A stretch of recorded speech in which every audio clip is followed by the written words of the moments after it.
All right, Rick, we've got a race in flux here. Tim Walberg, Mark Schauer battling it out now, 52 to 44%. We want to go live now to Danny Carlson, who is with Tim Walberg. Danny? We're here with candidate Tim Walberg. He has just announced his victory tonight in this hard-fought 7th Congressional District race. Can you talk with us a little bit about what it feels declaring victory tonight? Well, it feels a lot better than last time. And to win in a comeback, I think it was important to the people here in this room. They worked passionately for the success. I think the Republican conference in Washington has worked aggressively to show the difference, to try to begin proving to the American people that we are trustworthy on the conservative principles of limiting government, reducing spending, cutting taxes, repealing health care takeover, and offering alternatives that are better for the American people. Having done that, I think the American people repudiated the plan that went forward in these last 2 years and said, we want to take back our country. I'm delighted to be part of that going back, and we count it a high privilege. Well, thank you so much. Thank you. Congratulations tonight, sir. Thank you for talking with us. We plan on being here tonight.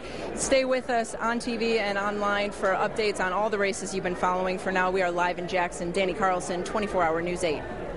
Thank you, Danny. We're going now live to Schauer's campaign in Battle Creek. That is where 24-Hour News 8's Joe LaFurgey has been all evening.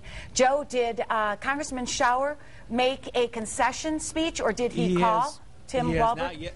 He has not yet, Susie. Matter of fact, we were listening to Mr. Walberg, and I grabbed one of the congressman's aides here, one of his campaign persons. I said, you know, is he going to concede? He says, 5 minutes he'll talk. I said, is he going to concede? He said, 5 minutes he'll talk. That's what we got from the congressman's people right here.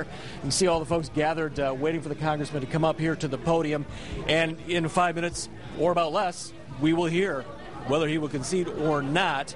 Again, it's been a long night, a long race here. They expected this thing to go late. It has gone late, not quite as late as they thought, but you've seen the numbers there. You know what's happening, so we're going to stand by and wait for the congressman to come up to that podium in just a couple of minutes here, and we'll let you know what he has to say.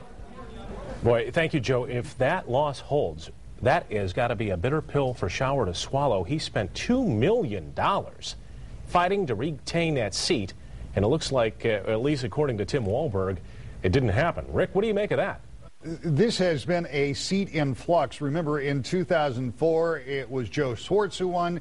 In 2006, it was Tim Walberg. In 2008, it was Mark Schauer. And now in 2010, it may well change hands again. But look, I told you at the outset that if Republicans were going to win the House of Representatives in big numbers, they had to win seats like that Walberg seat. We're looking at it now in the 7th District, 52 to 44% with 72% reporting. I'm also keeping an eye and an ear on Congressman Schauer. If he should come back out, we want to take a listen to that. If that happens, if this holds, here's what's going to happen for the Republicans in the congressional delegation. It looks like they have picked up one seat in the 1st Congressional District. That's where Bart Stupak didn't run for re-election again. And Benishek, who is a doctor up there who is running against Democrat Gary McDowell, according to what I'm seeing here in the results, has won that race. So if that's the case, that's Republicans +1. And if they pick up this one in the 7th District, that would be Republicans +2. Can't tell what they're doing in the 9th District. Last I heard that the Gary Peters seat, they were not winning there.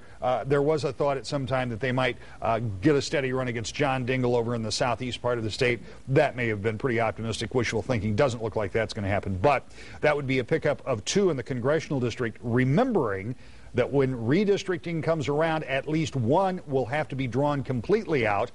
And once again, it looks like if the Republicans have picked up the state House, they have the state Senate, they have the governor's race, and I have to be honest, I have not looked at the Supreme Court recently, but at least now they've got 3 legs of what they need to get to redistricting.